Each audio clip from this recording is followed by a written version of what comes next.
Budget 2026, capital gain tax, negative gearing, that is all the talks wherever you go. If you go in a cafe, if you go in a restaurant, if you go to a developer's office or a real estate agent's office, or you come to an accountant's office, that's a talk everywhere. So what's difference today? Today we're going to bring it to you. Key changes in the budget, what it means for you, and most importantly, not only what it means for you, what it means for us. Because we, being an investor, we being a developer, we being a businessman, and we being an ordinary person like you, what impact it's going to bring it to us. So we are in the same boat as you. We are in the same place as you. So it's not only for you today, it's also for us today. We try to make it as interactive as possible, and we'll try to give you insider from our point of view rather than only reading out what is been sent out in the budget. So let's start. Let me introduce myself. My name is Taral Khanderia. I'm your host for today, and I'm the founder of Universal Business Group. We started in 2010. I'm also a passive business investor. I invest in businesses, so I utilize trust structure. I'm a property investor. I claim negative gearing. I'm a property developer. So for me, negative gearing, trust changes, all those things make a big difference, huge difference. And that's why we have expert panel today from each and every industry. So let me introduce all the panel members, starting with Rash. You know Rash from the agency. He was number one across all Australia last year in terms of real estate agent. He and his team sells more than 450 properties a year. Rather than I tell more about Rash, let me ask him to introduce himself. Rash, over to you. Thanks, Taral, and thanks, gents, for joining us. Again, Budget 2026. Again, thank you for that lovely introduction. Biggest team in West Australia, do the biggest volume. So we definitely have the live data, live analysis of what's going on, live discussion. So we can be very tactile today on what's happening on the ground, what the buyers and sellers are thinking, what discussions we're having with buyers, agents, brokers, financial advisors, and developers as well. So and investors and accountants, because we have a few in the room. So the new best friends, our accountants. So thank you, gents, for the introduction, and looking forward to the chat in the panel. Thank you, Rash. Now let me introduce the second guest panel member. He's from Queensland. His name is Aziz Poppat. He is a developer. He is a licensee real estate agent. He's a builder. He's an investor, and he's one of the sharpest mind around in this room, and whom I know the sharpest person ever. So let me ask Aziz to introduce himself. Thank you, Taral, for giving me the opportunity to be a part of this panel. Myself, Aziz, I am a builder, and we build, houses, townhouses in Queensland, focusing on Queensland. And also I have a real estate agency, focuses mainly on the brand new home and land townhouses. We do existing as well, but volume is less, focus is more home and land. I have a solar company as well, and I invest in properties and development projects. One of my key activities these days is developing project for myself and my clients, whether townhouse projects, subdivision, and all kind of developments we are quite involved with.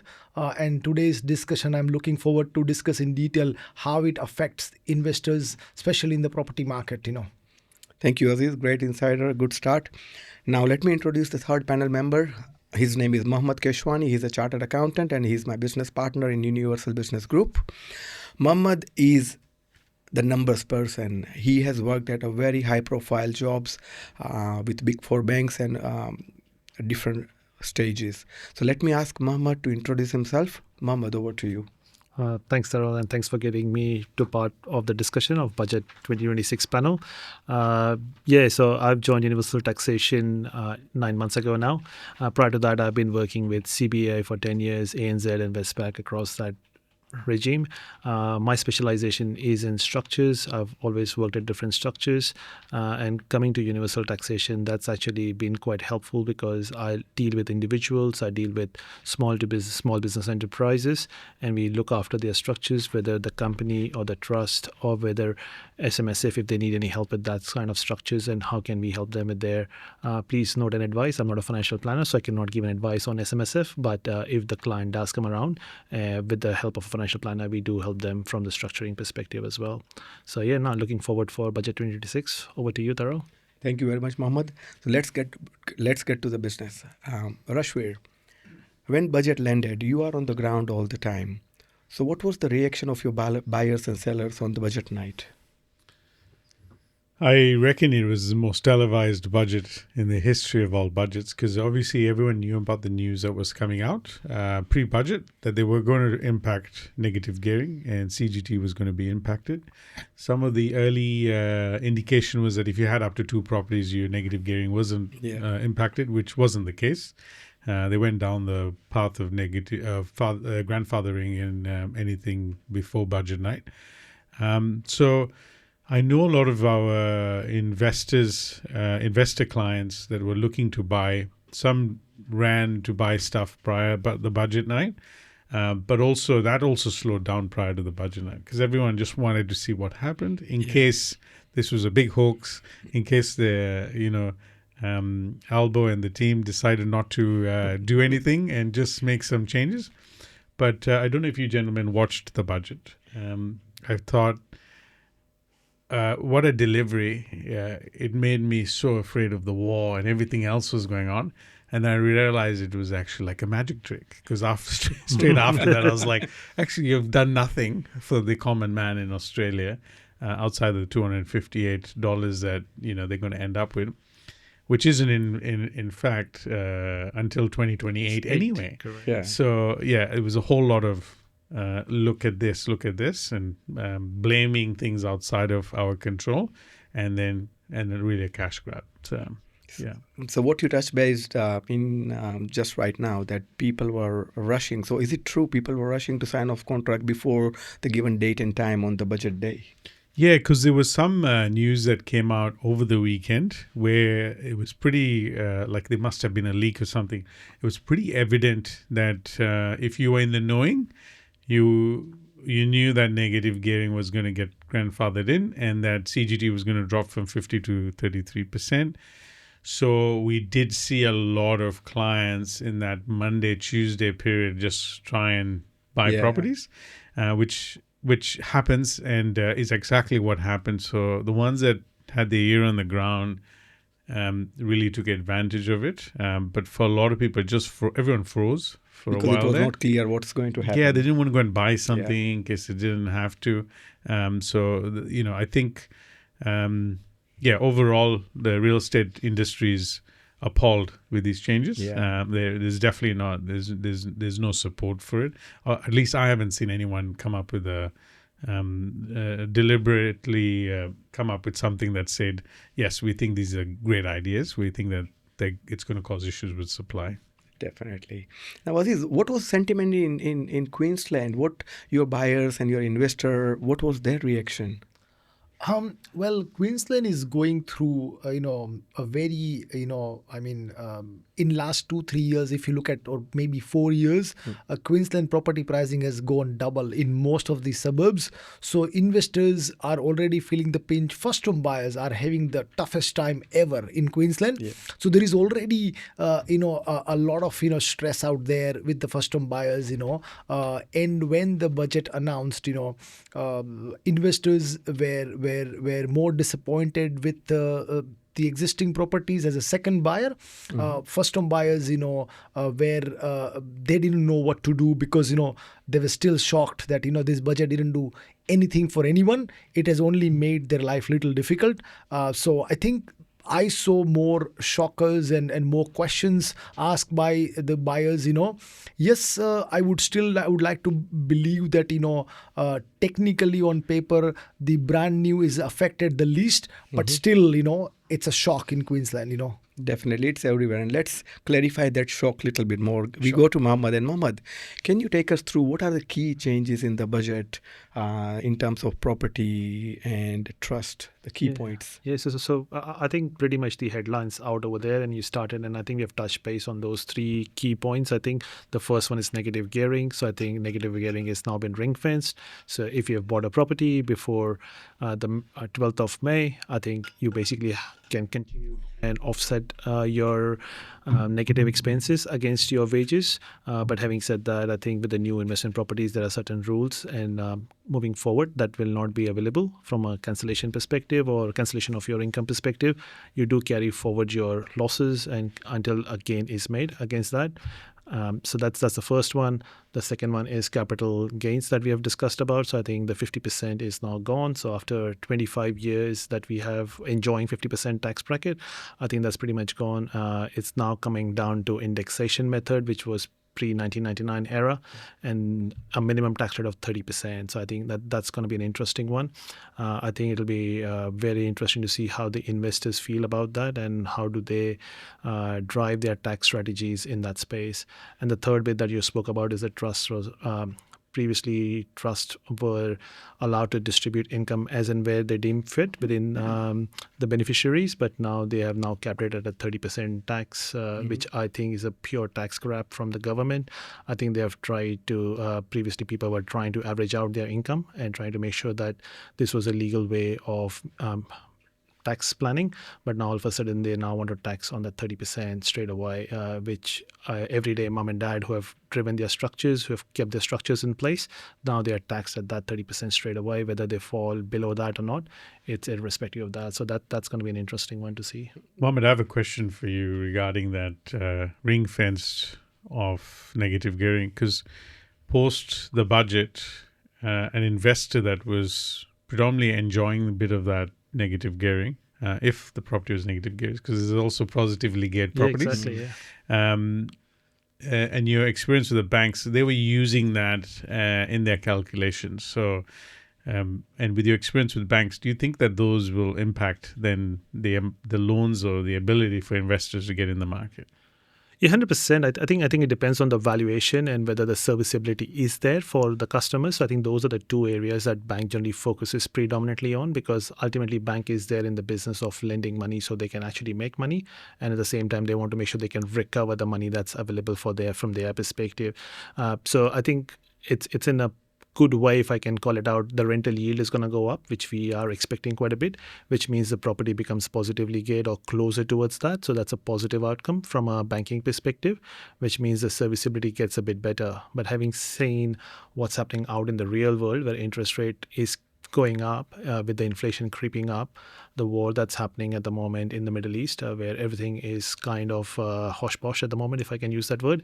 I think inflation is continuing to creep up. It's going to continue to creep up. Government is spending like there is no tomorrow instead of having some restraints over there. So I think inflation is going to creep up quite a bit. So I think the people who can service their loan will become a bit of a problem statement from my perspective. Yep. So even though we are talking about the first homeowners and getting them across the line, don't forget the construction cost is going up.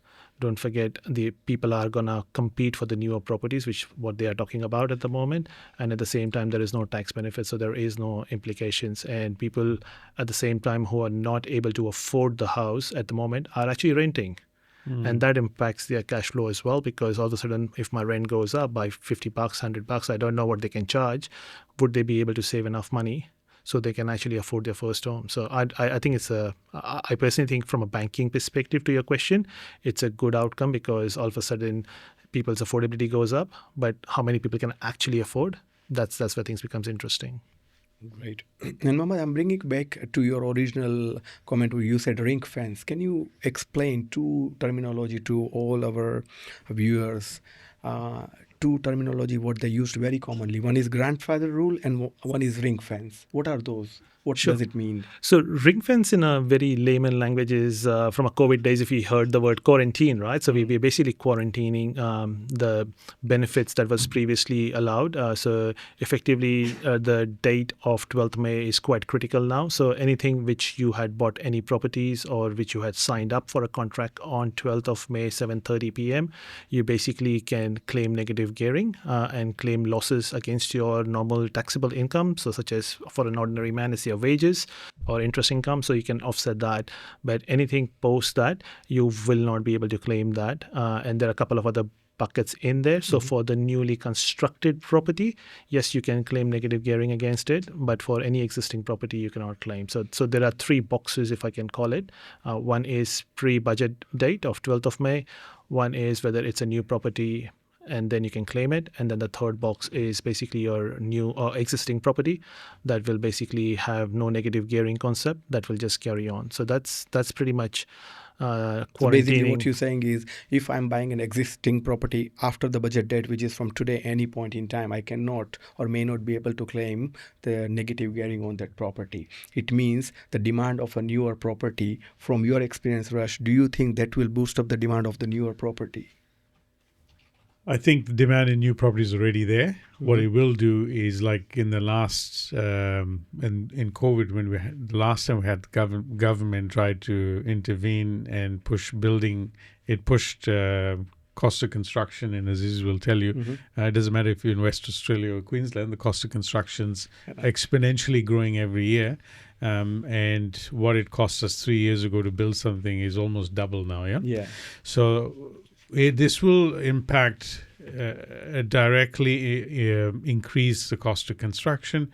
We have seen that with the war recently as well, where materials have gone up to 18%, which doesn't sit with the builder. It comes back to the end consumer. Who's the end consumer? Is predominantly we're trying to get first home buyers into properties or get investors to invest in properties to then house people that are homeless or potentially on the brink of getting homeless. So I think these changes will increase the cost of construction.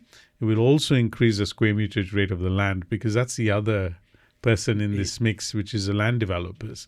For a long time, land developers have not made money through their developments. And these are multi-million-dollar projects that go on for years, and all the red tape that goes where government to actually release land in West Australia, Queensland, it's not that easy. It's an expensive exercise. We are in the development game. We understand it's not that straightforward. Definitely. And there's on costs and on costs. So I don't see this actually improving the supply issue that they keep hammering on. I think it'll actually work in a reverse manner exponentially as well. We already don't have land in West Australia, Aziz. I don't know what the situation is in Queensland, but you cannot get land in West Australia at the moment to build a house, whether it's for investment or for your family or a second home. What's happening in Queensland? Exactly same. Very difficult to find developable land, immediately developable land in Queensland. Even first home buyers struggling for land. The lands are being upsold, by $100,000 couple of months after the release. And big shortage. I have like 50 developers who are looking for development project, not getting one. There are heaps of first home buyers and investors who are literally crying for one single block of land to live in. Exactly same scenario in Queensland as well. Pretty difficult to find a land, and everything is extremely overpriced actually. So that's a big So problem. when Rush mentioned that there is a demand and the cost of construction already is going up because of war and everything, and I cannot agree more. I've spoken to a couple of developers, couple of builders, and the people in the trades in the same industry, and they said the construction material already going up by 30 to 40%. Plus people like me who needs an investment property to claim the negative gearing, I'll be definitely rushing towards new build home. So from your experience, will it put a lot of pressure on the time frame and the build cost? Yes, it will. Because, even after COVID as well, when, if you remember the scenario, 2% interest rate becomes 7%. At that time, I thought it will negatively impact the entire industry. It didn't. So the demand, I believe it will still stay there, but cost of construction would increase because of the material cost, which is directly linked to the Middle Eastern war and fuel prices and stuff, and labor, because there will be more demand, and there are more demands for brand new because of one is obviously this taxation rule change. The second demand was because that $30,000, even though I've not seen many people getting it, but on paper, first-time buyers $30,000 grant still plays a big thing in first-time the buyers' mind, brain, and they've shifted from $750 to less than $1 million with no what you call it, no stamp duty and whatnot actually. So it will still be in demand. Cost of construction is going to go up. Further, the industry would struggle to have enough resources to keep up with cost of construction. At the same time, the demand would be there because a lot of Asians, migrants, Indians, Sri Lankan, Pakistanis, Nepalese, everyone coming from Asia, they have the psychology of, having brand new home as to live in or as an investment. They are actually driving a market quite a bit compared to someone from Europe. They would prefer bigger land and even an older house. So Asians, I believe, are driving up, still the brand new market. But from your experience, who will be the bigger winner, the biggest winner of this panic mode? Will it be an investor or will it be the tradesman? I have the answer for that. The government. Yeah. The government is the only winner here. Yeah. Even for us who might have property pre-budget, we're only winners in the short term because we need to now sit down with the likes of Mohammad and yourself and then make projections on our decisions years to come. Do we go post 1st July next year under a new indexation plus 30% rule? When do we do it? What is the difference if I sell this year, that year? And this is a problem. Unless you can afford the advice, unless you have the resources to do that or the team to do that, you're actually going to get negatively impacted. What happens to that new aspiring, I've got a son, if he decides to be a property investor or a developer, what happens to that guy that can't afford it, doesn't come from a good family, that has an entrepreneurial mind? These are the people that are going to get impacted. The other thing that's going to happen, they'll have this big influx of charlatans coming in, sending home and land packages to the young and the ones that are easily going to be influenced by the next shiny thing, buying the fringes where there's no actual amenity and that. Going back to the land supply, you mentioned a very good thing, that how the government is, the restrictions in actually bringing more supply. I don't know if you noticed in the budget, they said we're going to put $2 billion towards releasing 70,000 lots. Yeah. They're currently already spending $20 billion in the same budget line. And that extra $2 billion is an additional 10% of what they're already spending. It's only 10% addition to what they're throwing in. Yeah, and they're hoping with the extra 10% spend to release 100% more lots. So for all you gentlemen here, you can see why I was very frustrated with the budget, because it seemed like, this is the fault. The fault is everything we can't control, but we're controlling by just spending more money. Like Mohammad said, all they do is spend money. Yeah, exactly. To me, this is a tax tail wagging the dog at the moment. So I think the investment dog. So I think that's what I'm really worried about at the moment.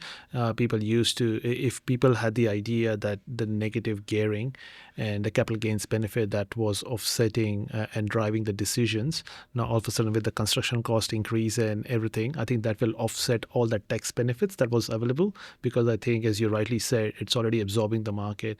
And funny you said that the government will be the biggest benefit, because they spoke about buying houses for first home investors and for existing projects. And guess what they did? They actually were competing with the local mums and dads when they wanted to buy those properties, as opposed to improving the supply of the houses, so people like Aziz and yourself can actually, or Aziz can go and build and you guys can go and sell. So I think that's an interesting point you have said over there with the government. And one more, I was looking at social media last few days after the new budget release, and a lot of people putting posters of Albanese that he is my business partner, no investment, and getting 47% benefit. So literally, this is the actual sentiments of the people. And one thing I would like to mention here, with reference to other industry, which also I'm in, and whenever there is a new incentive schemes announced by government, rather than actual on the grassroots, rather than people benefiting, the trade person in the industry benefiting the most. So for example, when the $30,000 building boost came in, all the builders, all the carpenters, all the trades have increased the price. That benefit didn't go to people. With the battery rebate, guys, so recently, last 1 year, battery rebate was going on. And in the battery rebate, the biggest people who made money was electrician themselves. So to install a battery, it takes literally 4 hours. Rather than charging $1,500, for 4 hours work, they started charging up to $8,000, for 4 hours of work. So electricians were making $100,000 to $200,000 a month. And that is the biggest issue, during COVID, when the grant announced and even this panic mode, an ordinary person like us, we don't know who's making the most money. Is it a builder? Is it the tradesman? And we being a layman, we don't know what's happening. And people out there who has the skill set, they are just milking the money. Absolutely. And it looks on paper, that builders are making money. Highest bankruptcy, if you look at the ATO's, data, is probably building industry, the highest bankruptcy. So if builders were making, yes, builders are making money, don't get me wrong, but builders are not making as much as people believe in, because there are a lot of cash flow to quality to supply chain issues builders are facing. The actual benefits, are going to tradespeople, which we appreciate. They should be getting the benefit because they're working hard. But like a battery rebate, you can't charge your clients 8 times more, 10 times more. It's utter madness. And even though after charging this much and ripping off, by trade people, actually, their quality of workmanship is also not been the greatest. So, for example, Queensland has highest number of, solar or battery installation because of the sunlight, but you look at the quality of solar installation has been the lowest. So, when government introduce any scheme, they should be balancing it out, and they should be making sure that only one kind of trade person or one kind of business should not be only making money. It should balance out the game. In Australia, to be a trade person, you need to be there for 4 years, have the genuine experience, which is a very good thing. I really like that approach, because then the quality would come out. But at the same time, because of this 4 years exercise, the number of trade person coming in the industry at the time of surge, can be limited as well. So, yeah, Aziz makes a very good point. Most industries, and Mohammad, you can probably attest to this with your experience as well, are led by consumers. So you have the building industry should be a consumer-led industry. The solar should be a consumer-led industry. Most of the industries in that space where someone has to use their physical hands now in Australia have become the contractor-led industry, because they're the ones who are running it now. Yeah, absolutely. They're the ones who, like you said, can charge 4 times the price. The suppliers can increase the prices because of the demand, and the tables have flipped. We were in Australia. I've been here for 26 years. This never used to be the case where, the contractors led bloody everything. You call a guy to come and repair something in your house today, and you have to beg him to do your job. So we're in a situation. True. This is not going to improve by charging more taxes to businesses. Definitely. Before we go to real crush CGT, capital gain tax, and the numbers, I want to ask something to Rash. Do you think the existing home owners who wants to sell the property, will they suffer big time because of all these changes? Now, when you say existing, you mean investors or owner occupiers? Both. Okay, so I think a lot of investors will do nothing for a while. Mm-hmm. The hard truth is, yes, these changes in the budget have removed a percentage of potential buyers that were in the budget, pre-budget, out of the market straight away. Yep. On the ground, I'm already seeing that. I'm seeing there's less inquiries for investors. The only inquiries that are coming in from investors are properties that are potentially dual key, Subdeveloped. Yep. potentially subdivide potential as well, those still have some demand in there.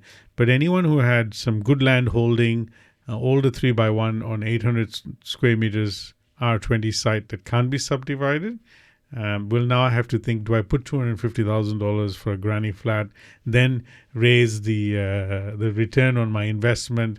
There's a lot of uncertainty. Yeah. And generally what you find with investors is as soon as they're uncertain about one or two things, they do nothing. Yeah. Right.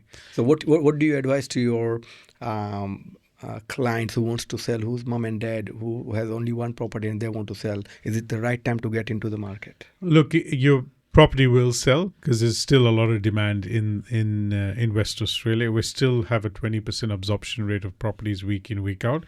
So that's not going to change for a while. We still have a housing shortage. We still, West Australia still got good jobs. Our economy is really going well. So none of that's going to change. In the short term, yes, we're going to see a bit of that Because of the panic sideways and everything. movement. You got away with not such a nice property that presented well to the market. You're not going to get. The market's going to. This market's going to smash you if your home doesn't look good, doesn't feel right. If you take shortcuts in actually doing the renovations, all those things, buyers are now have panicky, fussiness around. They're actually saying, I actually don't like what I see now, so I'm going to go buy the one So next it's like door. a buyer's market coming up. It's still a seller's market, but it's good to see buyers have some choice, which means that if your property doesn't deliver great presentation and fundamentally isn't priced properly and doesn't have a good marketing strategy in place, you can't get lucky. This isn't the market to get lucky. It's the market to get strategic. Strategic, and you need the right person to sell and Yeah. support. Yeah. Saying that, let's work on the numbers. Capital gain tax, that was another big thing of the budget. 50% discount and indexation method. Can you give us some sort of example so people can understand in plain language? Or you can give me an answer to this example. Let's say if I buy $1 million property today. After 4 years, I sell that property for $1.4 million. Every year, I'm losing $10,000 in that property. $1 million property, keep it for 4 years, sell it for $1.4 million after 4 years. Every year, I'm losing $10,000. Earlier was very different, very simple, that I could claim that $10,000 against my income and I couldn't claim that negative gearing in my tax returns. And I could get 50% discount straight away on the gain I make. Now, under the new rules, how it's different? Yeah, so I think you're touch basing on two different concepts. One's negative gearing and the other one's capital gains at the moment. Main focus we want to hear is capital gain tax. So let's talk about capital gains at the moment. So imagine a property in your example was bought for $1 million, kept it for 4 years, and you sell it for 1.4. So under the existing regime, because still existence or old regime, whichever way you want to look at it, I think the existing structure allowed you for the capital gains of 400,000, you were allowed to discount 50%, which is 200,000, and then let's say your maximum tax rate, or marginal tax rate, is 47%. So you were taxed on 200,000 at 47%, and you paid the tax on those numbers effectively. But now under the indexation method, what the government has allowed you to do is on $400,000 basically, so 100,000. Let's say the CPI indexation is happening every year of say 3%. So basically, your property, which was $1 million, in 4 years from down the track, is worth $101.15 million or something along those like. In indexation, let's say the property was worth $1 million. It started with $1 million. Under the indexation, it will be worth around say $1.02 million after indexation over there. So your profit is essentially $380,000, and on $380,000 you'll be taxed at a minimum 30%, or if you're on the 47% tax bracket, you'll be taxed at 47%. So I think that's where it kind of negates or the property benefits that was there. However, if your indexation, if you hold the property from a long-term perspective, let's say it's for 10 years, where indexation can actually outweigh the benefits of 50% discount, because on indexation, if you start adding up, it becomes 40% or 50% on $1 million. then all of a sudden the property that was worth 1 million could actually be worth 1.3 million based on indexation, and your profit drops down to only $100,000. So basically what you're saying, and what I understood, if please correct me if I understood correctly, that in the past people were buying property for and they keep it for 1 or 2 years and they sell it on 2 years. For example, if you go to Harrisdale or Piara Waters, or if you go to in Elizabeth in South Australia, or Blacktown in New South Wales, or maybe Ripley or Springwood in Queensland, people made money in 2 years, they exit out because of a 50% capital gain discount. Now, in this case, the longer you hold the property, the better for you. So that could be a strategy point. 100%.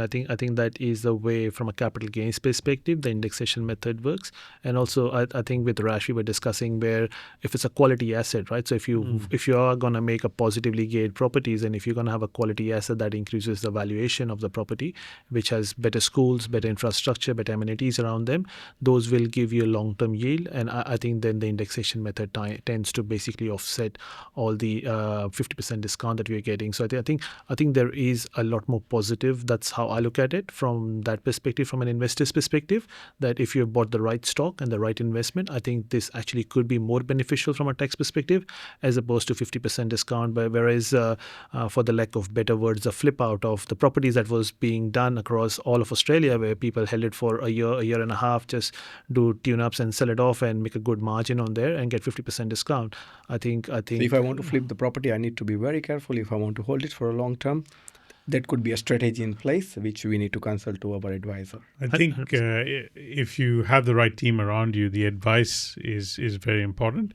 I don't think the ones that really are in the flipping business will stop doing it. What they'll end up doing is doing under different structures. Yeah, that's right. So this is why the inequality of actually being able to afford for right advice will become the difference. Yeah. So the ones that have versus the ones that don't have, that gap, that K economy will drive a big wedge, which is not what Labour wanted, but that's going to be the consequential difference of what's going to happen. 100%. And on that note, I was thinking that before the budget night, it was a mind game. And after the budget night, it's a paper game. So mind game is, before the budget night, I used to close my eyes. I said, okay, I want to buy this property. I'm going to buy it. I'm going to rent it out. I'm going to lose this much money. So I'm going to lose 10,000. My income is coming from business. I offset and I'm happy. I'm still getting 50% discount. So I could run the calculation in my brain within a minute. Now, after the budget, it's not mind game anymore.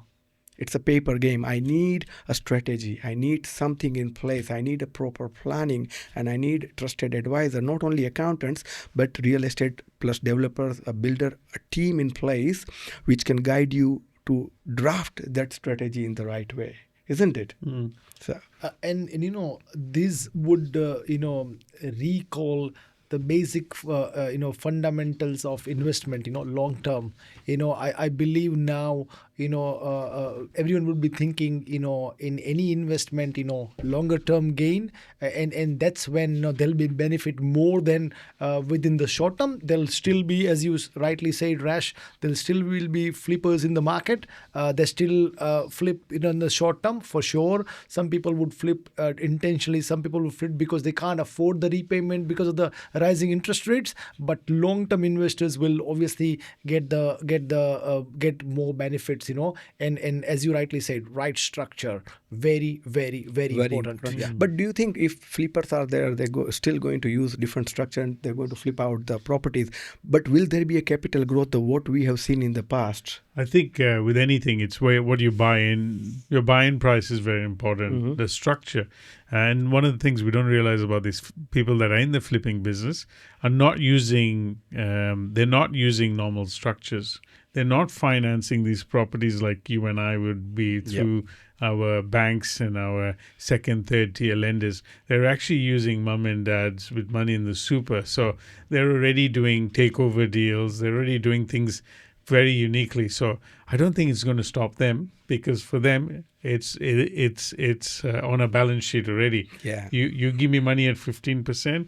I go in there, make these capital improvements. I sell them. I pay them off. They're still making money. They're still making money. That's not going to change. What it will change is that sorry to all the IT guys, but that guy who sits in IT somewhere in Sydney, has a high income, earning $250,000, said, "Oh, I'll just buy in this area because the fundamentals look great, and I'll just buy here one, and then I'll use that asset there, and then 2 years capital growth happens, and then I'll sell off to this, and I think it'll impact the buyer's agency industry. Yeah, Definitely. 100%. they'll need to start looking and retooling their businesses to actually being more strategic in the long run. What they have been doing is doing the herd buying, which is go in an area, buy stuff, which has failed for them recently in Melbourne because they use data sets, as they keep saying, So a lot of them moved into Melbourne. A lot of them, I don't think their clients have actually made money in the last 2-3 years. They've actually lost money. So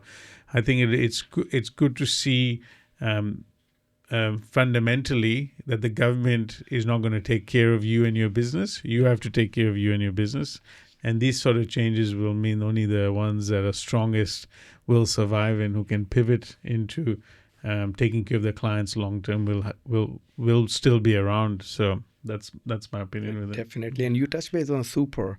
And one of the misunderstanding I've seen in the market, Mohammad, people said SMSF investments and property rules changed.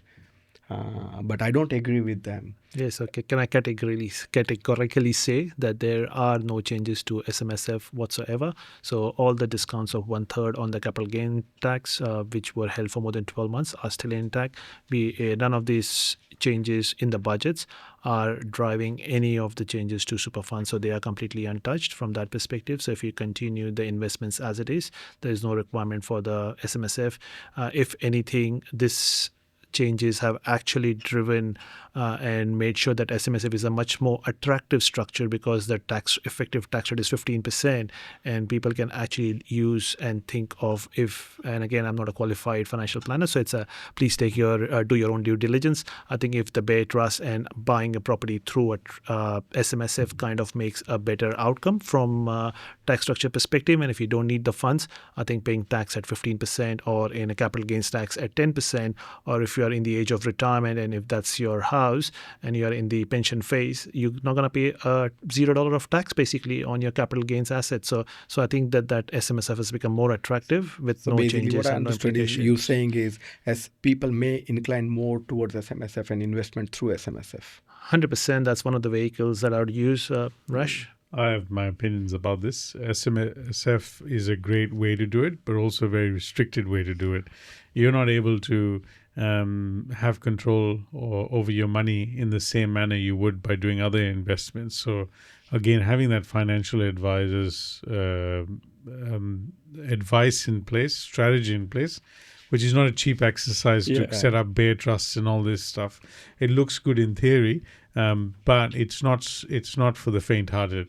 I think at some stage in your life you have to go down that path, and a lot of people will buy their commercial properties as business owners under that structure to help put money in a vehicle in the long run which will help them. A lot of people that bought in the super funds have got lucky, in my opinion, in the last 3, 4, 5 years. Anyone with the risk profile to buy property has done well.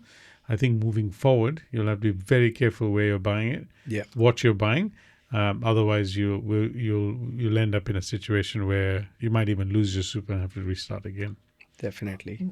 In my opinion, the super buyers under a self-managed super fund are significantly increasing because, if you look at 3, 4, 5 years ago, the number of properties were purchased under super versus now has significantly increased. Yes, people has to take their financial advice, before they buy. But, a lot of people I've seen, they're telling that, their super has not grown enough, So rather than not letting the super grow enough, as it is under a typical super fund, if they buy a property, at least property will appreciate by 5% rather than not being appreciated at all. Yes, but they need to be careful. A lot of properties are overpriced when you buy under single contract. There are restrictions about the amount of renovations they can do when they buy an existing property under super.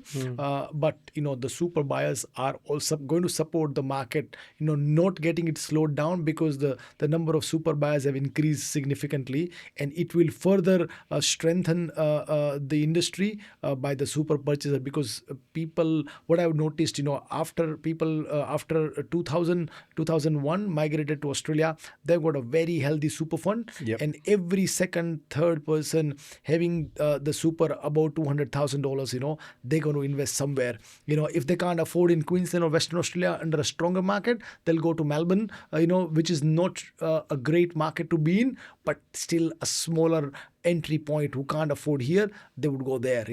That it's could a be- that long, should be, long. yeah. It's a long-term game. Yeah, It's a yeah. long-term game. So if I can just emphasize on the point, and I'll ask this to all three of you, right? If I was to give you, and if I don't need the funds at all, and if I was to give you super funds where you pay 15% tax, you have trust where now there's a tax distribution on there of 30%, and the company which is going to pay 25%, which is the vehicle that you're going to use from a structure perspective to invest. And that's where I'll leave Should I the go answer. first? Yeah, of I course. would do it under a company structure. Okay. Despite you're going to have some savings of 15% as opposed to Yeah. 25%. Because then I'm more nimble. That's the only reason. And I think I would agree. I may agree with Rash as well, because I want to have my money in my hand. Whenever I need, I can cash up, I can reinvest, I can invest in a business, and I can generate a passive income, because I'm a businessman. So I may think from that perspective. Again, my underlying statement was, if you don't need the cash flow, Okay. then how would you invest it, right? So but, purely... but doesn't matter how much you grow, you always need cash flow. Ask Aziz. Am I right? There's always project sitting next one. Bloody accountant sitting with all the business guys over here. but one thing, traditional mom and dad, with good decent income earner, they would invest under super. They Yeah. don't need cash flow. Small business owners will always need cash flow. We all think differently, but people having a 200,000 family income, they would invest under super, and they don't care. Even if they are paying $50,000 more under property under super, they'll still buy as a long-term asset. Definitely. Now let's switch lenses. Let's go from a developer's lens, and that's where Aziz comes. Aziz, in the budget they used one of the terms, first buyer and second buyer. Very confusing. Can you please give us more insight about first buyer and what is the second buyer? What's the difference? Okay, so if you are buying a brand new property from a developer or from a builder direct, you are a first owner of the property. Okay. So I'm buying a home and land package. X is a developer, Y is a builder. Whether I'm buying under two separate contract or buying straight from a developer who is engaging builder to build it, let's say a townhouse, buying under single contract, I am a first owner of the property. And as per my understanding, as a first owner, I'll get discounted CGT and with CPI indexation or whatever, So I'll get more benefit. So basically, you can have option of both the methods. If you have a new house, you can have a 50% discount method, or you can have an indexation method for the new house. Okay. So first buyer, second buyer. If I have a house already, existing house, and it's a rundown place, I demolish the place and I rebuild the house. Yep. So will it be considered as a first buyer, or will it be considered as a second buyer? Very good question. So if you are, let's say you are demolishing a house, one house, you are building another house. So you have not added any dwellings, you are replacing one dwelling with another one for as a better facility. You may be considered as you may not get the benefit of the first owner. You would get the benefit of the second owner, because you not added a dwelling to the market. You not added a value, more value to it. Second owner is like, for example, I bought a home and land, I built a brand new house in 6 months or 1 year time. I'm selling it to someone. Now that person is a second buyer. They will not get those brand new benefit. Same way, when someone, as per my understanding, when someone replaces an existing dwelling with replacing one with one, they won't get the advantage of the first owner. Because they're not actually creating more supply in the Creating more market. supply The in net the effect's market, zero. Yeah. So in the same way, if they buy an old place with subdivision potential on a corner, for example, and they demolish and build 2 or 3, then they've created supply. Supply, yeah. So then they can use the benefit, or they have the option to go through under the 30 plus indexation process or the 50% CGT. But the first home buyer and first buyer rule and second buyer rule, very confusing. And I'm not sure you already come across or you We already met come politicians. Yeah. That's why it's confusing. Is so we don't actually know what's going on. Yeah. across. Do you guys feel there's an education gap in the market in this area? Absolutely. I think there is more, more presentation, more podcasts, more, education should be provided to the new buyers in the market, and also what I would also recommend, a developer should be writing, as a special condition in the contract or add an annexure defining first home buyer, first owner rule, second owner rule. It may help, someone coming from overseas not having the greatest of the understanding of how things work in this country, so I think maybe an annexure in the contract, standard annexure would help. A lot of buyers would read, or their solicitor will read and explain them. So reinforcement is That's required. a very, very good point, Aziz. Very good point, because a lot of the times they don't have those fact sheets in those contracts, where then otherwise the developer and the real estate agent is taking the liability for someone's basic understanding.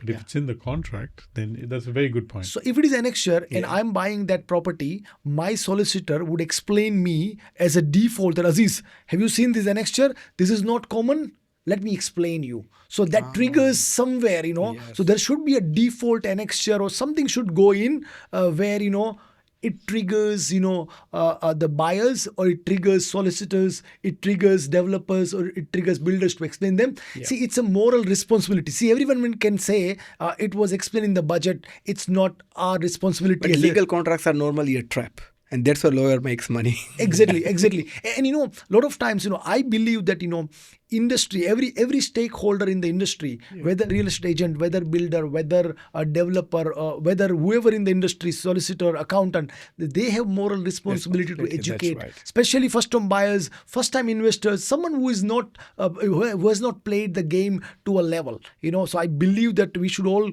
collectively, contribute and consider our moral responsibility towards the society. Definitely. It's a good point, because a lot of the times people will say, oh, it's on the contract, so it's okay. It's not.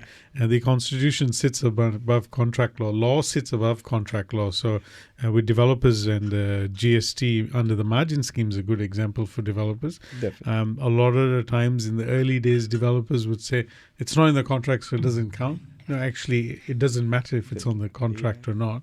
You're still liable for GST under the margin scheme. But you make a very good point. I think more education through the real estate governing bodies, to the market, to the real estate agents. We're agents. We're not tax accountants. As much as you would think we should know the law, we should know this, we should know that. That responsibility. But it's not about should. What we have seen, if you go to a broker, if you go to a real estate agent in the past, they do tend to give an indirect advice in form of that this could be the right thing. So there is already a tradition or a thing which is already happening. I've seen in the past, and again, very hard to control those things. But with new changes, it will be very hard for an ordinary person to guide, because there is a lot of technicality, a lot of changes have come through. Isn't it, Mohammad? Yeah, no, fair enough. I think they will need some specializations and specialized advice over there. But I think what both the gentlemen are trying to say is that there is more education required. 100%. So we should be doing more podcasts, is it? Yeah, absolutely. that is true. And then we also, business is risky for us as well. Yeah, as you know, as a builder, developer, real estate business, you're taking on that consumer risk when you actually sell them a product.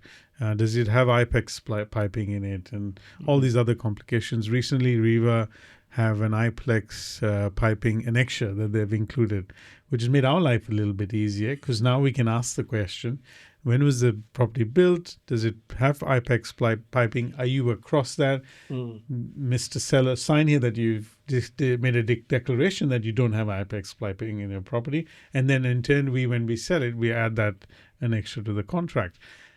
That's the education bit. Definitely. So that if someone's buying it, they understand the risks in which they're buying.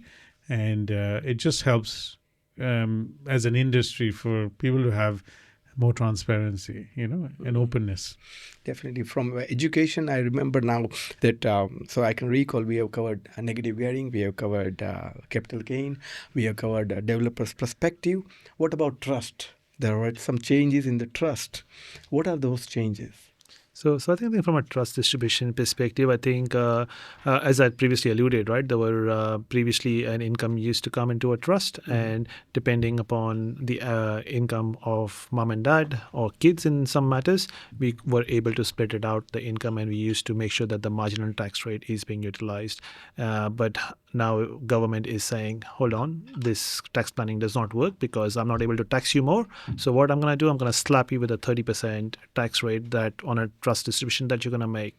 So effectively now, all of a sudden, if I'm a 17% tax bracket, I'm going to be slapped with a 30%, irrespective of whether my business is earning that amount of money or not, whether I'm just hardly been able to just get by, but I'll still have to pay 30%, and probably what Aziz was saying, in some cases 47% tax business partner. So I would say from a trust perspective, mom and dad saying, here's my 30% tax business partner over here. So that's a very high level change. This changes. Just a question, Mohammad. So that's tax before the distribution.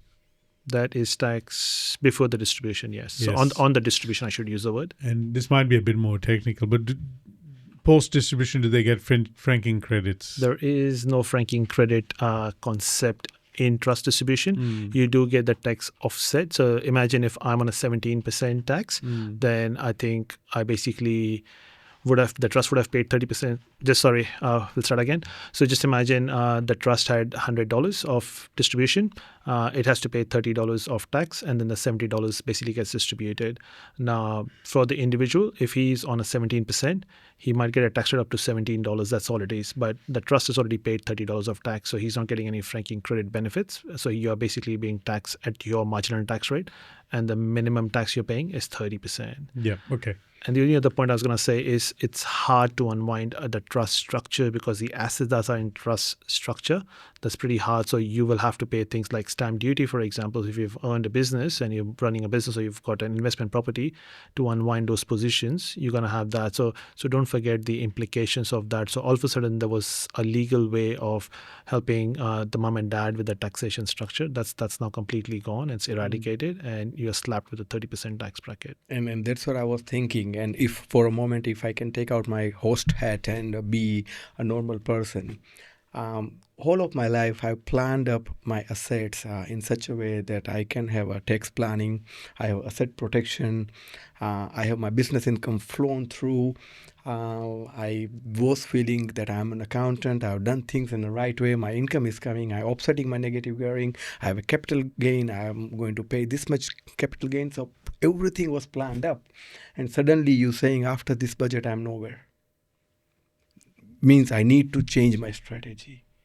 Means a lot of changes. My negative, if I have a plan of buying 5 new property, existing house, because I don't want to wait for the construction, I cannot claim the negative gearing. So those changes for person like me, an individual person who's involved in a multiple ways, multiple places, need to sit down, rethink, restructure, and re-strategize. 100%. So I think one thing, if I can say that if you are planning based on negative gearing to invest into properties, I think that's a wrong way of dealing with that. That is one of the planning. It's an overall picture. For example, let's say if it's a person... like a fringe benefit. I hear, exactly. I hear that's a pillar, but I think... For lack of better words. Yeah, I think it is. I believe it's a pillar, but I think But trust also plays a big game, because trust, if they're putting a tax on the trust structure, which was easy to flow in money, easy to do a tax planning, which will become more complex now.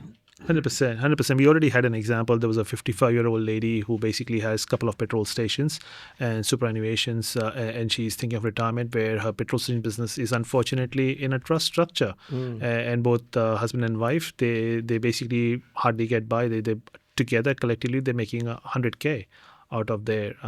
Now all of a sudden there is a $30,000 tax bill, which is on trust distribution, but on an individual, if they were taxed at, let's say, 50,000, the marginal tax rate of 17% when you apply is only a $10,000 tax bill approximately. So all of a sudden, there is a $20,000 gap over there within that structure, which now they have to fork out, which means they can't contribute towards their superannuation funds that they would have liked to.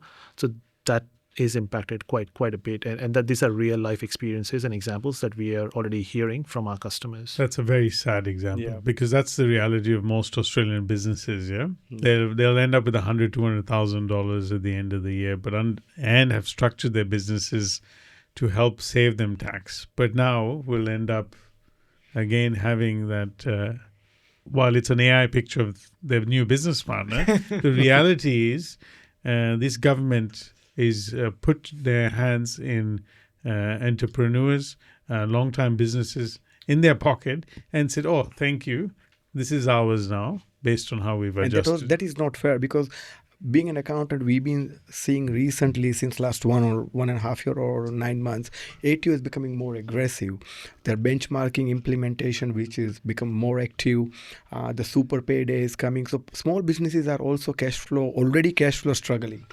And on top of those changes, do you think Mohammad will put a lot of pressure on a small business and cash flow? 100%. We're already seeing the impact, right? The inflation is creeping to the roof. The interest rate, there's 3 interest rate rises, and they're already saying there are a couple of more in the pipelines. It's all over the news, so that's impacting.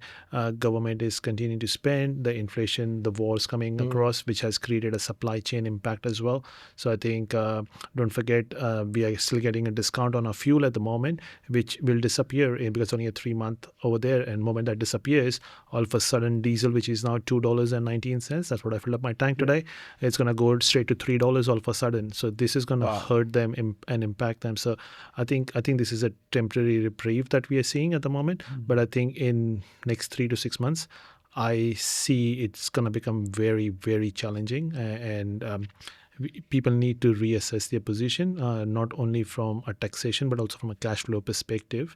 How do they fit in? Whether they can afford, if they have an investment property, whether they can afford an investment property or not, and if that is a right structure, a right strategy. So I think there is a lot of consequences. So I'm really worried. Sorry to interrupt. One of the things what I have realized while our discussion and it came in my mind. Australia has become one of the most difficult country to grow the business.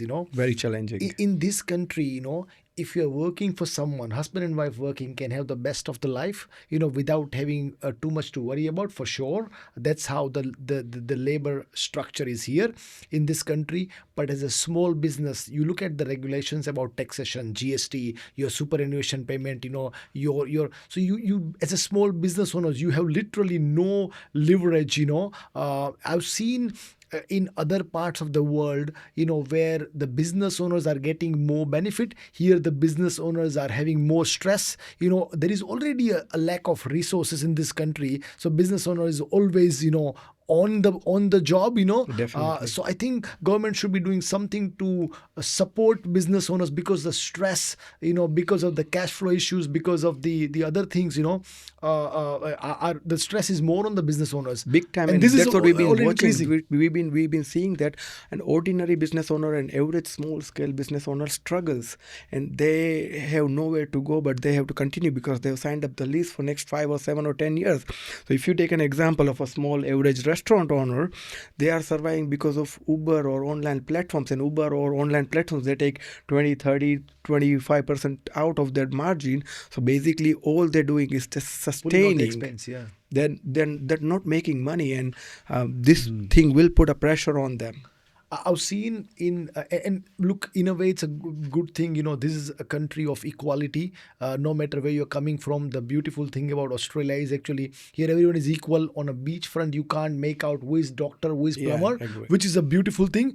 On the other hand, if you look at people, a couple working as a professional or one trade person, one professional, or wherever they are working, they are more happier compared to business owners, because business owner is always under the Lot of stress. stress, yeah. And this kind of actions from government making things even more difficult, so I think, government should step in, do something for the business owners. There is already a lack of resources. You ask any small business, whether gas station, whether accountant, whether builder, everyone will say, okay, we are struggling with lack of people or lack of people who can work for them. Yep. They're struggling for cash flow. They're struggling for, many things, and anything happens anywhere in the world straight affect us because we are relying more on overseas supply chain, so not an easy country to be a business owner.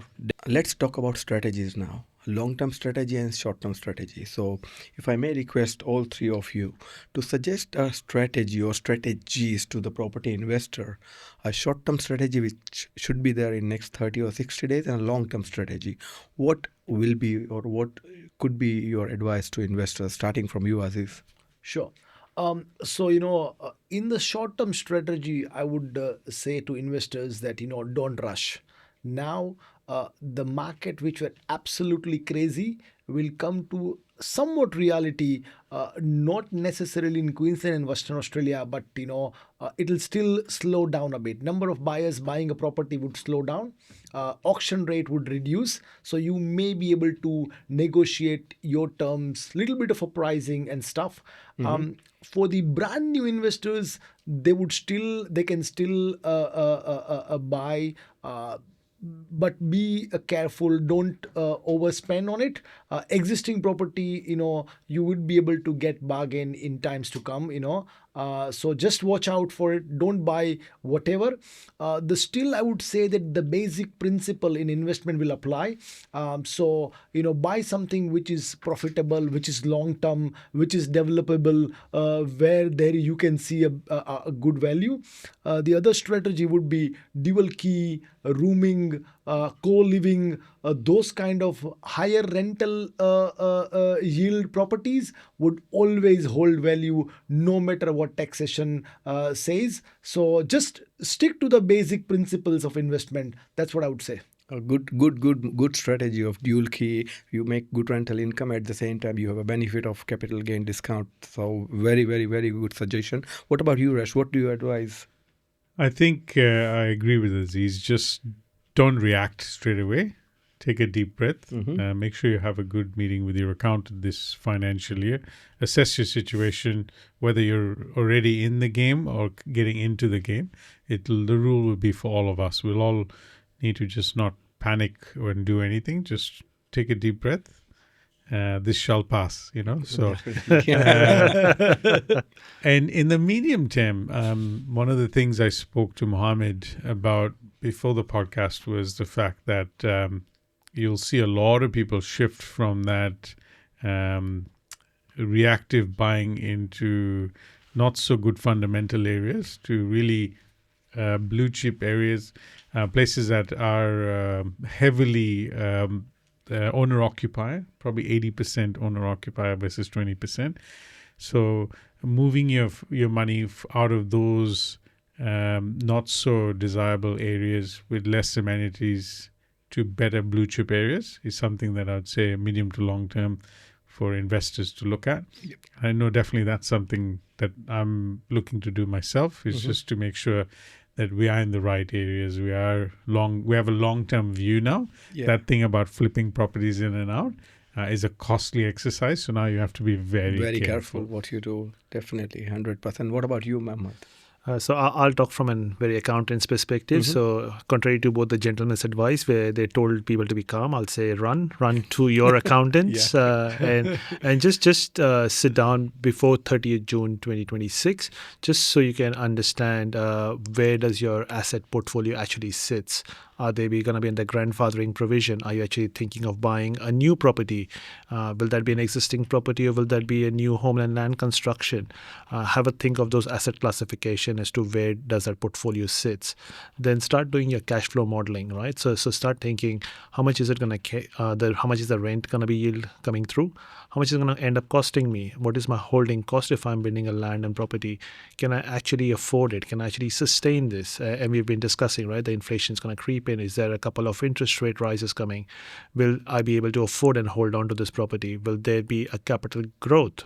We have been talking about good capital assets. Discuss with your investor, discuss with your specialist as to whether that is the right property for you. Is this going to hold value? Reach out to your property developers or your real estate agents who are probably expert in this matter and actually can guide you through that journey. Go with your gut instinct, whatever works for you. So just have a think from that perspective. Third, the holding structure, right, as to what is the best structure that suits. Contrary to what I believe across this panel, I still believe SMSF is the best way of dealing with that. But maybe company works for you, like Rash does for Rash, but the trust actually works with the 30% distribution tax. In your personal name, given that you may not be able to claim the offset against your normal wage income, you might be able to claim it as against the capital gains in the future. So what structure actually best works for you? What is the best fit over there? And then basically making sure the exit planning for any asset for that matter. If you are gonna basically, if you cannot afford to hold the asset, can you actually exit out of this? What is the best way of, from a tax perspective, from a cash flow perspective, to exit out of that property? So reach out to your accountant, have a chat, make sure you understand the pros and the cons. If it is the right decision for you, at least they can guide you and shape you from that perspective. So please, again, reach out to the experts who can help you from that perspective. I think very, very good point and very valid point. And one of the other points what you touched base, and I want to eat your brain on that about capital growth. Do you think will there be a capital growth for existing property the way it's been there in last 3 to 4 years? I think if fundamentals are great, what you will find through this budget is the principal place of residence will become king. Mm-hmm. People will end up putting money back into their houses with extensions, pools, predominantly keeping those assets looking the best, because that'll become the part of their retirement plan now. Because it's too complicated. Yeah, if it wasn't complicated already, we've just confused the entire Australia on what to do with their investment properties. So I think areas that have great amenity, good schools, like we spoke about earlier, those will end up becoming even harder to get into. Those areas will end up costing a lot more money, and that's how people will plan their retirement, is by uplifting their local neighborhoods that are fundamentally strong, near transport, good schools, and have a name for themselves as well, you know. So, if you look at places like Willetton and Bull Creek, these places will go stronger. Places like Harrisdale and Piara Waters with good schools there will do well. Metronet networks in areas like on that east corridor, Bennett Springs, which is predominantly 80% owner occupied. New film studio, train station, all these elements will become fundamentally strong. And I know I'm looking at my life going, oh, maybe I should put more money into my house and improve and get my things up and running now, because then that I know that money is secure in that in that property. And what's your take on it, Aziz? Again, basic principles of investing, as Rash said, good schools, good amenities. Apart from that, I also believe that, because I'm into construction, so, I'll talk about from the construction point of view. I always tell my clients who are investors, they don't build basic investment properties, 2.4 ceiling, average looking bathrooms and kitchens. No. Always build, 2.7 ceiling, good kitchen, good bathroom. So even though the market slows down, your rental yield, your property appreciation will not go down. The other thing as well, for a little while, the existing houses market would slow down a bit, but slowly people will adjust to it. There'll be recalibration will happen. Again, a property with a 5 townhouse potential, property with a dual key potential will always be a good investment. So stick to the basic rules. And you said correctly, you said instead of going for 2.4 meter, you go 2.7 meter high ceiling. And now it matters the most, because the person who's going to build a new house, an investor, definitely the buyer will be the first home buyer, because it's a second buy. Absolutely. And for a first home buyer, they need a reasonably decent house rather than just a basic house. I've never built a property with 2.4 ceiling ever. I don't give it to my client what I don't believe in. I've never personally built a property with ceramic tiles. I always give porcelain tiles or hybrid. So I believe that if an investor or a first-time buyer or whoever, if they spend $20,000, $25,000 more towards construction, they're going to get at least $100,000 more when they sell the property. Very basic 1:4 rule. For additional features you add into the property, I always tell my clients that look at it from a different perspective. That $25,000 divided by 30 years of loan, divided by 12 months. This is literally coming back to $150, or $100 a week. How many times we eat outside in a week? Yeah. So, your small sacrifice can give you $100,000 extra profit in your pocket. And I strongly believe in this principle. And from one property itself, to a duplex, to a small investment, I've seen my clients have achieved from $100,000 to $1.8 million equity in Wow. one dwelling. And I have an example in many suburbs. The only simple principle that stand out from the market. Don't be those 80% traditional homeowners. Be into ideally top 20 or top 10%, whatever you can afford. If you can afford single story house, go for 2.7 ceiling. If you can afford double story house, you can even make more money. But whatever you can afford, be in the top class of those categorized houses, your rental yield, your selling price.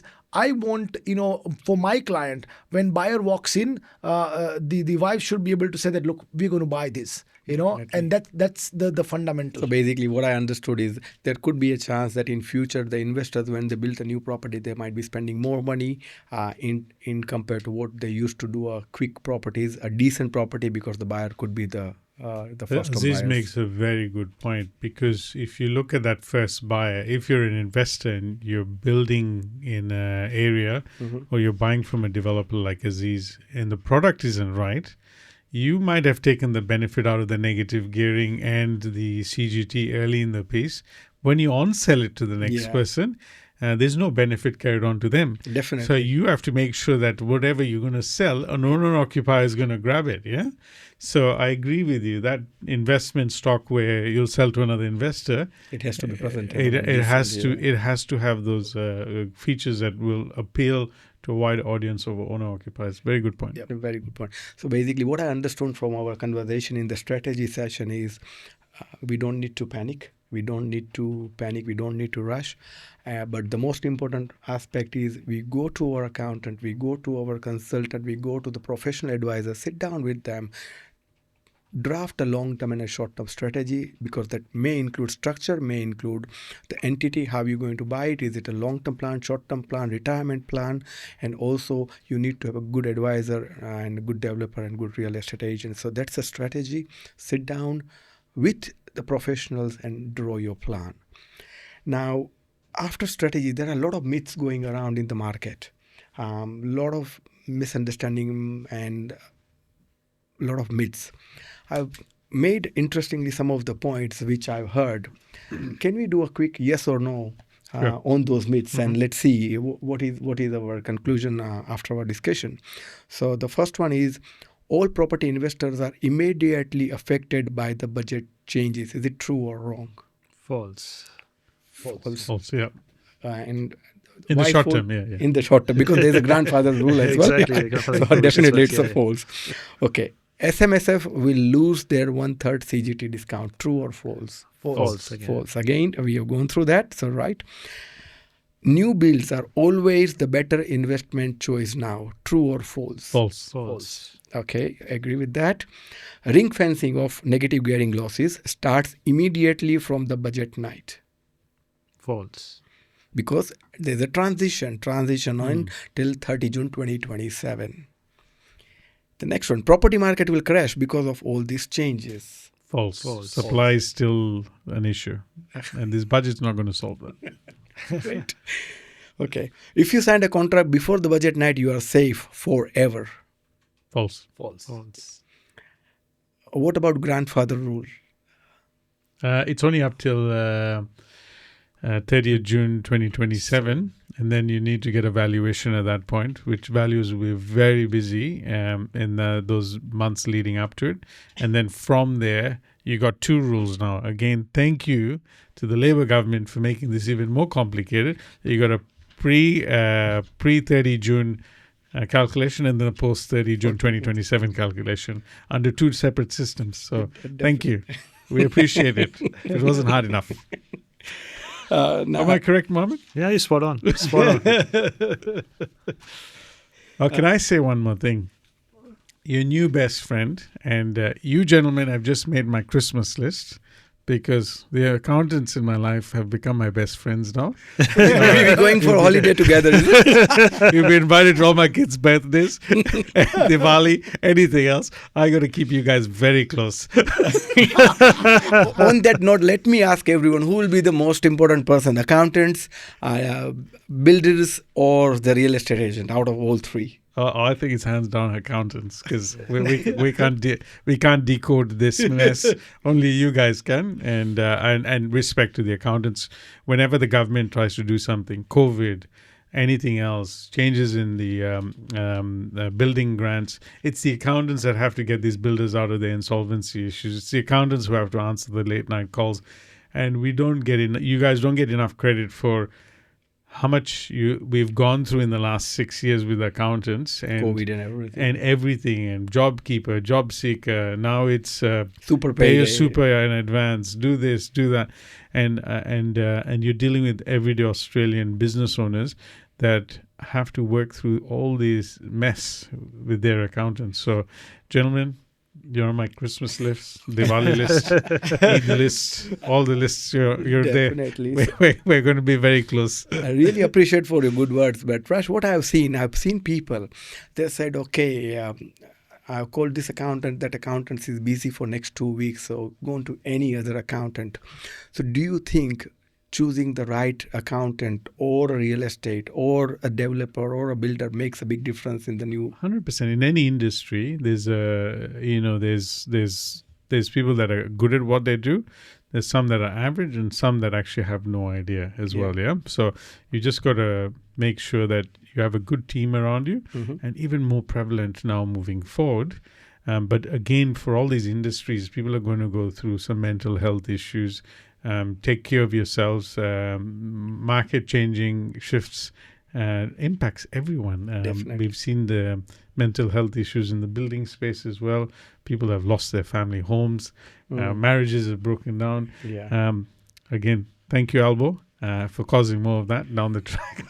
So it's the cause and effect. So I think for everyone, just think about yourself. Slow it down for that reason. Have a good team around you so you can strategically plan, and just manage your money, because that can be a problem if you haven't so far. So, I got a couple of points to make. One, obviously, accountant, are the most important person. Whenever the budget comes in, accountants, financial planners, people don't give enough credit to, but the business owners or even individuals who deal with accountants, my recommendation is, not to just look at bottom line money, what accountants are charging. They need to see the value they bring, to any business. So, for example, a real estate agent, if there is a deal coming in which someone can't pay the mortgage, and overnight the deal has to be settled, the real estate agent is not going to call their worst client who is going to offer half the money. They're going to be calling someone who can take a quick decision. So, if you work together with your small businesses in whichever industry, building industry, real estate, accountant, and let them charge you fair money, so they can give you more attention, they can give you more time, and that value and cross references could generate more business rather than just negotiating price. And I've seen people, telling accountants, can you charge me this much? I've done this much. Not the best way. Same with the builders. If you don't allow your trade person, if an electrician coming to your home to fix a bulb and you tell them that, I'm going to pay you 30% less, he'll run away. So how do you expect builder to pay cheap to the labor and charge you cheap? Same way real estate agents, all has to be paid fair in this country to be able to help each other out. It's an entire ecosystem. which we are Definitely. feeding into. So we should look at and work together. If you want, I'm not saying no, don't negotiate with any of the suppliers or whatever. You do negotiate, but negotiate on the reasonable ground, not like in the fish market. So I would recommend work together in a positive way, and help each other out. And saying that, I think the good accountants who brings value and strategies will be very busy, reasonably more busier Yeah. than they were before. So be ready, be mentally ready. So if you need the right advice, right people, right team to help you, there will be a wait time, because it's not a small change. It's a big change. You have never seen an accountant or any of our team member come on a podcast in last 7 or 8 budgets, but this time we are here because this budget is totally different than whatever happened in the past. It means a lot of changes. If you are a business owner, if you are an investor, if you are a developer, changes are there, and that's where you need the right accountant. That is the part of the good strategy. Now let's say we open the room for everyone. Let's have an discussion, or let's shoot out question to each other if you have any question for anyone, and let's make it more interactive. I have a question for Mohammed. What impact do you think this will have in the tech space? Because I feel this budget's actually destroyed any chance of international companies coming to Australia, because they have to also share big portion of their money, or local tech businesses trying to build stuff. I mean, they would want to build them overseas now. So I think I would say there's a mixed reaction. That's how I would honestly put it. So from a big organization perspective, these changes are not as much impacting. We've already seen, right, that the big organizations don't pay any tax in Australia, full stop. Whether it's Google or whether it's Amazon, you just name it, and they have effective tax structures where they actually take the money away from Australian entities where actually the money is being made and paid out in in a tax haven kind of a places. So I think the bigger organizations are less impacted, but I think we had this discussion where it's actually the small to medium enterprises which is the heartbeat of Australia, in my humble opinion. I think most of them are quite adversely affected. This changes will drive a lot of people in terms of whether I think you've spoken about mental health, right? So it probably can drive them down. So my first point that I would say is acknowledging that there is that issue. But secondly, I would say that we need to strategize ourselves around the structure now a bit more. So it will be impacting them quite a bit. So I think it's about that we need to work around. That's my takeaway. Whether this hampers their growth into a bigger organization or something. I think you've already raised about this, that we are paying payroll taxes, we are paying land taxes, we are paying normal taxes 25%, GST at 10%. There is a conversation that's going on. Capital gains discount has now been taken away. Trust distribution, there is another tax that's been levied. So the amount and the volume of taxes that's being charged to the small to medium business enterprises, that's actually penalizing them quite a bit. And I think that's where I believe the growth will stop. And the innovation that drove Australia, that's driving Australia, that will, in my humble opinion, come to a bit of a stagnation. People will take a bit of a stock take. But again, in the next 6 months, we will find out which way we are heading. So that's my humble opinion as to where the economy is running. Very good point. Very good point. One question, I would like to ask to the open forum, and this is more kind of, I'm curious to see what will unfold. So, for example, government is making sure that, people do reasonable overtime. If they work on the weekend, they get paid double, the wages, or whatever, Have government ever thought, because of lack of resources, additional taxation, these are all the pressure on the small business owners, how many hours overtime every small business owner is doing, and have government ever thought what can be done to help them? Because that's a devastating fact that most business owners are spending more than 60 hours, and the work-life balance, it's imbalanced. If you do the honest survey, that's the fact.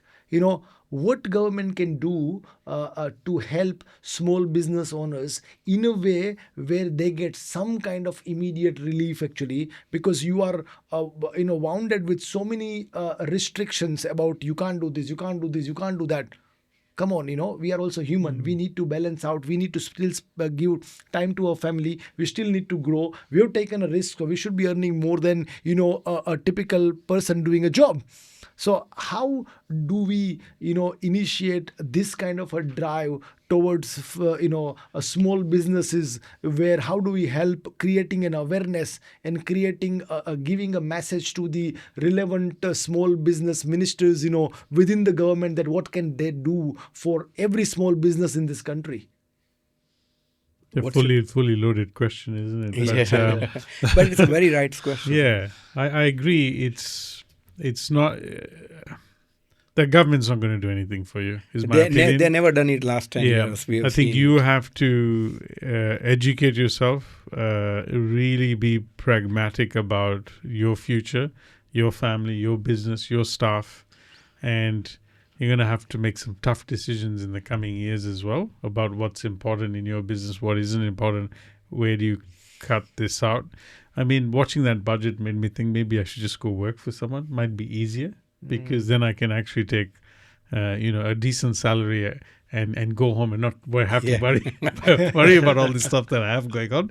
And that's a bad thing for someone that wants to do more from an entrepreneur perspective. So I think the messaging they're giving us now is we don't care about business owners and entrepreneurs. What they can do is maybe rethink some of the decisions they've made. And we've seen it in history a few times. We've seen when the indexation was there in the late 90s, and within 2 years that got changed. We saw what happened in New Zealand when they removed negative gearing. Within 2 years, it came back. I think instead of making this thing worse, perhaps a sooner review than later, and see if we can actually maybe adjust it a little bit to give some relief back to business owners. My 2 cents is probably slightly different to what you guys believe, but I think government has done a bit, not a lot, but a bit in terms of reduction of the tax rate, for example, right? It's dropped from 30% to 25%. They are investing in R&D incentives that they're giving. So they are working, whether it's flowing down in the right way or not, it's a different conversation that we can have for a separate day. But I still believe the government is doing a lot of stuff. What I would like to see more of is, if you look at our counterparts, for example, in Singapore, they have actually driven the innovations to the point that it's actually amazing. The tax rate is really at 15%, and people are actually prospering. So if you do work hard and if you do see the benefits, you're paying a fair share from a tax perspective. That's my takeaway. I'm not a big fan of a slab rates. I think a lot of people in the world are using it. I personally don't see that to be a fairer outcome. I think if you get what you work for and you get what you earn, and I think paying your share, which is equal, I think that is the way I would drive those kind of conversations. And that basically, to your point, what you were saying, Aziz, is if a small enterpriser, if he's working 60 hours, if he sees the value coming in from the door perspective and he's paying the same amount of tax that someone's working for 8 hours versus 12 hours a day, I think I would see that driving a lot of value in there. So that's something I would consider if I was to be in the government. So those are my 2 cents. But on that point, Mac, what you said is government is working it, government is bringing incentive, but at a very slow pace. The amount of incentive or support what they're rolling out is very slow pace. I've seen people, especially the business owner, they work 50, 60, 70 hours, hardly to just sustain the business, not to make money. And Rash is 100% right. That owner would love to choose to be an employee rather than a business owner if he or she has an option. So the way government is becoming more and more strict, they are not letting small business to move. The bigger place, the bigger giants, the bigger businesses, like, for example, bigger gym in 2,500 square meter or bigger play area in 2,500 square meter, they make decent money in compared to a smaller gym where the people between $500,000 revenue to $1.5 million revenue, they are stuck in this between because the profit margin is less, the wage rate is higher, the super payday is there, the cash flow is there. They're stuck in the whole system and they're not probably not been able to come out of that system. Very rarely, I think out of 10, 7 businesses are okay, 3 businesses are struggling big time. And that's where some incentive from government, financial support from government can or may make a difference. See, I don't believe in we live in a capitalist society, so I do not believe in handouts. I'm a very strong, but this is a personal opinion. I don't believe in handouts, full stop. I think you got to earn it. And again, you have to understand government is looking after the whole nation, not necessarily one or two individuals, right? So I hear the frustration that you're sharing because it's not my frustration. I've seen people. I've seen people sitting in front of me and they're crying. They're literally stuck. And it's not 1 or 2. I've been talking to a lot of small businesses, and they do struggle. Even a decent scale restaurant, they don't make money. They look big, they are decent, but the wage benchmark, the food benchmark, the GST, the rents, what you left with? I get your point, mate. I completely get your point that I think the small to medium enterprises are basically squeezed at every end. We discuss about the different taxes and the variation in the taxes. Maybe it's time the government starts having a look at the tax as a whole and whether that's the right way. Maybe they start looking at their own expenses. But you have to understand that we are talking about political determination over here as well. So I think that's where things become slightly more trickier. And just a change of capital gains from 50%, and I'm sure it survives so many governments, and after 25 years we're making such a big change. Also, I think that's driving a lot of emotion and angst at the moment. So I think we need to just work through this.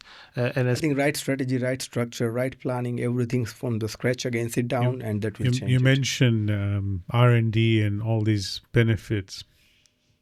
That's all good, I think, from my perspective. Maybe my business has the space to do something like that because I might have resources or partners that can jump in and try and make changes. But the everyday business, what are they going to do with R&D?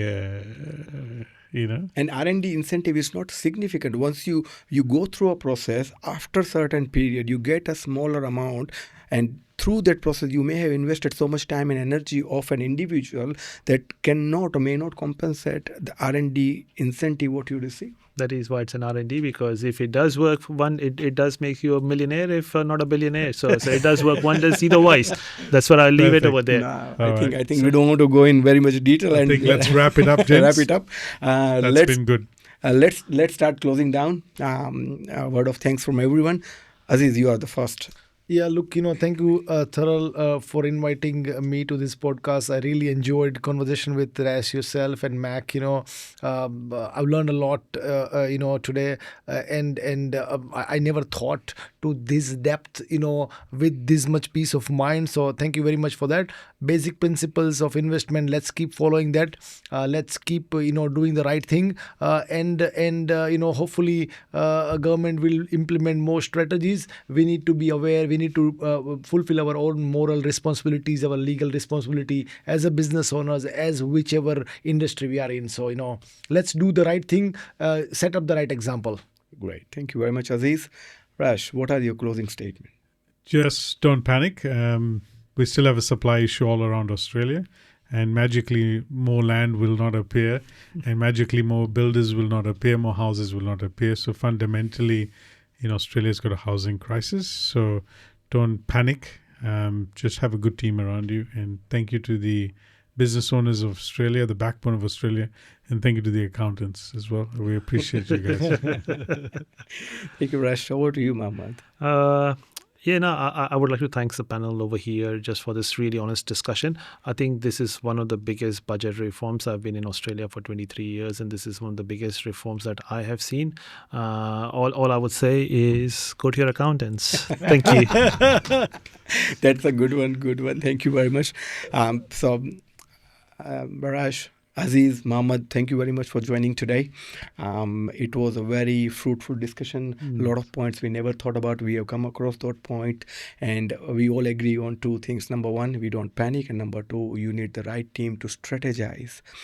Find out the right strategy partner, find out the right real estate and property developer if you're going in that direction, because you will need their guidance, and we all are here. If you need our help, Team Universal is here, Team Rash is here, Aziz Poppat and his team is there in Queensland. If you need any help anytime, we are here to help you, but choose the right partner, because that's the main thing. Moving ahead, moving forward, and planning is everything in the new budget. Thank you very much, guys, and you have a good night. Thank you so much. Yeah.